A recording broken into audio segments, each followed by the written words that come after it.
جی علی بخاری صاحب، آج اسلام آباد ہائی کورٹ میں کیس تھا، کیا اپڈیٹس ہیں، کیا ہونے جا رہا ہے 3 حلقوں کا جو کیس ہے؟ دیکھیں جی، صبح کی پروسیڈنگ تو آپ نے سنی کہ جو ای سی پی کا آرڈر ہے وہ ای سی پی کا آرڈر ایک بائسڈ آرڈر ہے اور وہ over and above all the rules and regulations چلا گیا جی. اور بہت سی چیزیں آپ نے دیکھی ہوں گی، کورٹ نے اس پہ نوٹ ڈاؤن کی اور اس کے اندر آپ کو یہاں تک انہوں نے کہہ دیا ای سی پی نے کہ جی جو ای سی پی کو ریپرزینٹ کر رہے تھے کونسل کے آرڈیننس جو چیلنج کیا ہوا تھا، ہم نے اس کی الٹرا وائرس چیلنج کی ہوئی تھی، تو ہے ان کے لیے اسلام آباد کے لیے. سو میننگ بہل کہ آپ نے جب آپ نے خود انلیگل اور کرپٹ پریکٹسز کی ہیں اور آپ کے اگینسٹ ایلیگیشن ہے اور پرووڈ سے مراد یہ کہ ڈاکومنٹری ایویڈنس موجود ہے اور اس کے بعد آپ اس طرح کا آرڈر دے رہے ہیں تو اس اسٹیج کے اوپر، اور جب آپ نے ٹریبونل ٹرانسفر کی اپلیکیشن لی اس میں ایلیگیشن کیا تھا؟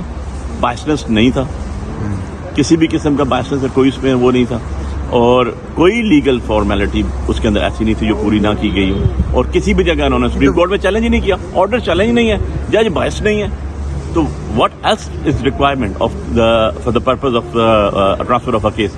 ٹریبونل ہے کوئی نہیں. اور سو اس طرح تو نہیں ہوتا کہ آپ نے الیکشن کے اوپر خون مارا، آپ نے رات کو جیتے ہوئے 8 تاریخ والوں کو ہمیں باہر کر کے 50,000 سے ہر لوگوں کو 9 تاریخ کو بنایا. اس کے بعد ٹریبونل جب ہم کہتے تھے میڈیا میں دیں آپ تو کہتے تھے کورٹ میں دیں گے، جب ہم نے ریٹس کی کورٹ میں دیں کہتے تھے نہیں ہم ٹریبونل میں دیں گے. ہم نے کہا ٹریبونل میں دیں، کہتے ہیں فیصل مسجد میں دیں گے. ہم نے کہا فیصل مسجد میں دو، خانہ کعبہ میں دو تو صحیح، فارم تو دینے ہیں انہوں نے وداؤٹ فارم. اب جب جج آنریبل کمیشن نے پوچھا ان سے جو میرے اگینسٹ کینڈیڈیٹ تھا اس کے وکیل سے، اس نے کہا جی ہمارے پاس تو فارم ہے ہی نہیں، آر جانے اور علی بخاری صاحب جانے، ہمیں تو اس نے نوٹیفیکیشن دی. یہ ان کے حالات ہیں، یہ ان کی اصلیت ہے. اور میں تو الحمدللہ جی آپ نے دیکھا ہوگا ڈے فرسٹ سے میں کبھی پریشان نہیں ہوا. کیوں؟ کیونکہ میں لوگوں کی امانتوں کی حفاظت کر رہا ہوں. میرے پاس لوگوں کی امانتیں ہیں جن کی فائٹ میں لڑ رہا ہوں، میں ذات کی لڑ رہا ہوں، اس ملک پاکستان کی لڑ رہا ہوں. آن دا ادر سائڈ کون ہے؟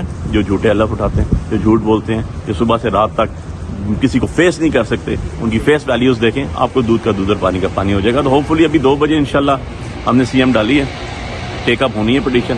آئی am very much hopeful جی کہ حق کی فتح ہوگی. اور یہ آرڈر جو کیا ہے، جو اتنی جلدی میں کیا کہ اس کے اندر ڈیٹس بھی غلط لکھی، اپنے نوٹیفیکیشن کی ڈیٹس بھی غلط لکھی ہوئی ہیں انہوں نے ای سی پی نے. آئی ڈونٹ نو اتنی عمر بھی ہوگی ان کے، اتنا سر بھی کر لیا انہوں نے، اتنے پرچیز بھی انجوائے کر لیے. اس ایج میں آ کے اس جگہ پہ آ کے کیسے لوگ ایسے کر لیتے ہیں؟ لیکن any hopefully I am very much hopeful. اعتراض لگایا گیا یہ اسی طرح جیسے ہاور مانیکا نے لاسٹ ڈے پہنچ کر اعتراض لگا دیا جج پر، کوئی اور جو اپلیکیشن دی گئی تینوں کی بالکل سیم، کیا کہنا چاہیں گے؟ لیکن نا ایک کالم، ایک فل سٹاپ، ایک کہتے ہیں نا نقطے کا بھی فرق نہیں ہے اس کے اوپر. ایون ان کو یہ بھی نہیں پتا چلا کہ جو میری پٹیشن تھی NA-48 والی، اس کے اگینسٹ جو میرا اوپوننٹ رسپونڈنٹ نمبر 3 کینڈیڈیٹ تھا جس کو ریٹرن انہوں نے بنایا سو کالڈ، اس کی طرف سے آبجیکشن ہی کوئی نہیں ہے، کوئی آبجیکشن آن ریکارڈ نہیں ہے. لیکن ایون ادروائز آپ آرڈر دیکھیں تو ادھر کے وکیل ادھر کے وکیلوں کا ادھر نام لکھا ہوا ہے، آرڈرز اپنے ان کے میچ نہیں کر رہے، ڈیٹس اپنی میچ نہیں کر رہی. I don't know how come this is possible, کیسے کر رہے ہیں اتنی کانسٹیٹیوشنل سیٹ کے اور بیٹھ کے. یار کچھ تو خدا کا خوف کر لیں، اتنی ایجیں ہیں ان کی، اب ریٹائر ہو چکے ہیں، ریٹائر ہونے کے بعد یہ پرکس اینڈ پریویلیجز انجوائے کر رہے ہیں. کس لیے؟ To serve the people, to serve the nation, to serve this country, اس کے لیے کر رہے ہیں. وہ نہیں تو کیا سمجھتے ہیں اسلام آباد ہائی کورٹ حلقے واپس کر دے گی؟ جو دیکھیں اسلام آباد ہائی کورٹ حلقے واپس کرے نہ کرے، لوگوں کا رائٹ ان تک ہم نے پہنچانا ہے انشاءاللہ. اور جو ان سے کمٹمنٹ کی تھی کہ آپ کی مانتوں کے امانت دار رہیں گے، الحمدللہ امانت دار ہیں اور کھڑے ہوئے ہیں اور لاسٹ مومنٹ تک آئے گا. کہیں بھی چلے جائیں آپ، اسلام آباد ہائی کورٹ ہو، ٹریبونل ہو، آئی سیز ہو، سپریم کورٹ ہو، کہیں بھی بھیج دیں کسی ڈپارٹمنٹ کے پاس، پاکستان سے باہر بھیج دیں، فارم 45 وہی ہوں گے جو ہمارے پاس ہیں. یہی تو وجہ کہ بھاگ رہے ہیں کیونکہ ان کے پاس فارم 45 نہیں ہے. ان کے جو فارم 45 ای سی پی نے دیے وہ ہم باقی ایک کانسٹیٹوینسی کے 6-7 کینڈیڈیٹ میں سے کسی سے میچ نہیں کیے.